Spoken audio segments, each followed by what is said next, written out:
Praise the Lord. இன்றைக்கான வசனம், பிரியமானவனே, உன் ஆத்துமா வாழ்கிறது போல நீ எல்லாவற்றிலும் வாழ்ந்து சுகமாயிருக்கும்படி வேண்டுகிறேன். ஆத்துமா எப்படி வாழும்?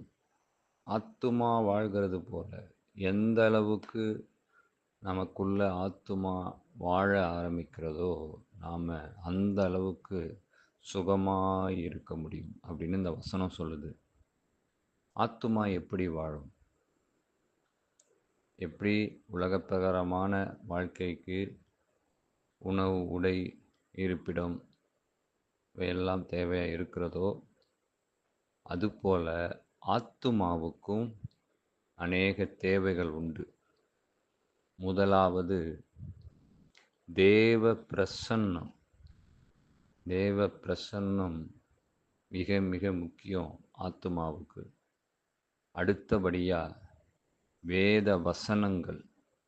எந்த அளவுக்கு அந்த வேத வசனங்கள் நமக்குள்ளே அதிக அதிக அதிகமாய் போய் கிரியை செய்கிறதோ, அந்த அளவுக்கு நம்முடைய ஆத்துமா அதன் மூலமாக பலப்பட்டு கொண்டே இருக்கிறது. அடுத்தபடியாக கர்த்தருடைய பாதப்படியில் அமர்ந்திருப்பது. எந்த அளவுக்கு நாம் ஒவ்வொரு நாளும் கர்த்தருடைய பாதப்படியில் அமர்ந்திருக்கிறோமோ, அந்த அளவுக்கு நம்முடைய ஆத்துமா வாழ்வடைகிறது. அடுத்தபடியாக கர்த்தருடைய வார்த்தைகளை கேட்கிறது நிமித்தம், கர்த்தருடைய வார்த்தைகளை பிரசங்கிக்கிறது நிமித்தம், இப்படி பல விதத்தில் ஆத்துமா நமக்குள்ளே வாழ்வடைந்து கொண்டே இருக்கிறது. ஆத்துமாவுக்கு தேவை நல்ல மன்னா, வானத்து மன்னா, அந்தகாரத்தில் இருக்கிற பொக்கிஷம், ஒளிபிடத்தில் இருக்கிற புதையல், மறைபொருள், இதுதான் ஆத்துமாவுக்கு தேவை.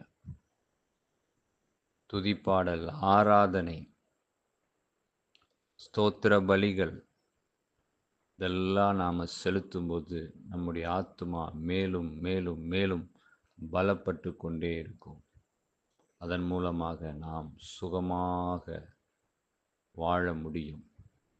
அதில் ஒரு சிலரை நம்ம வேதத்தில் பார்த்தோம் அப்படின்னா, சங்கீதக்காரனாகிய தாவீது, அவர் ஆத்துமா எப்படி வாழ்ந்து கொண்டிருந்தது அப்படிங்கும்போது, அவர் எப்பொழுதும் தேவனுக்கு முன்பாக வந்து நிற்கிறவராயிருக்கிறார்.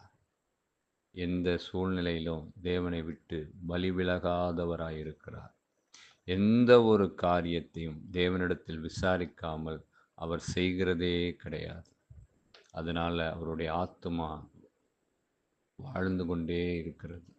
அது மட்டும் இல்லை, அவருக்கு எவ்வளவோ போராட்டங்கள், இக்கட்டுகள், எதிர்ப்புகள் வந்த நிலையிலும் கிட்டத்தட்ட 20 ஆண்டுக்கு மேலாக ஓட்டமாய் ஓடிக்கொண்டிருந்த அவர் ஒரு நாளும் ஆண்டவரை விட்டு வழி விலகாமல் ஆண்டவரை நோக்கி பார்த்து கொண்டு ஓடிக்கொண்டே இருந்தார். அதனால் அந்த ஆத்துமா வாழ்ந்து கொண்டே இருந்தது. அதே போல ஏனோக்கு கிட்டத்தட்ட 300 வருடங்கள் ஆண்டவருடனே கூட சஞ்சரித்து கொண்டிருந்தார். அப்படின்னா 300 வருடங்கள் ஆண்டவருடனே கூட நடந்து கொண்டிருந்தார். Walk with Jesus. ஆண்டவருடவே பயணித்துட்டு இருக்கிறார். அப்போ அவர் குடும்பத்தை பார்க்கலையா அப்படின்னு கேட்டால், குடும்பத்தையும் பார்த்துக்கிட்டாரு. அதே நேரத்தில் ஆண்டவரோட நடக்கிறதையும் அவர் விடலை. அதனால் அவருடைய ஆத்துமா வாழ்ந்து வாழ்ந்து கடைசியில் ஆண்டவர் அவரை எடுத்துக்கொண்டார். நெகேமியா, அவருடைய ஆத்துமாவும் ஆண்டவரிடத்திலே அதிக அதிக அதிகமாய் வாழ்ந்ததினாலே எருசலேமுக்கு அலங்கத்தை கட்டினது மாத்திரமல்ல, எவ்வளவோ பாவங்கள் இஸ்ரவேலர்கள் செய்தாலும் தானும் செய்ததாய் ஆண்டவரிடத்திலே விண்ணப்பம் செய்து அவர் இன்னும் அதிகமாய் ஆண்டவரிடத்திலே நெருங்கி சேர்ந்து அரண்மனையில் இருக்கக்கூடிய அந்த வசதிகளை, மேன்மைகளை பொருட்டாய் எண்ணாமல் தன்னுடைய மக்களுக்காக தன்னை வருத்தி திறப்பிலே நின்று ஆண்டவரை நோக்கி பார்த்து ஜெபம் பண்ணி விண்ணப்பம் பண்ணி மன்றாடி தன் ஆத்துமாவை இன்னும் அதிகமாய் அவர் வளர்த்து கொண்டார். அதே போல எஸ்தர்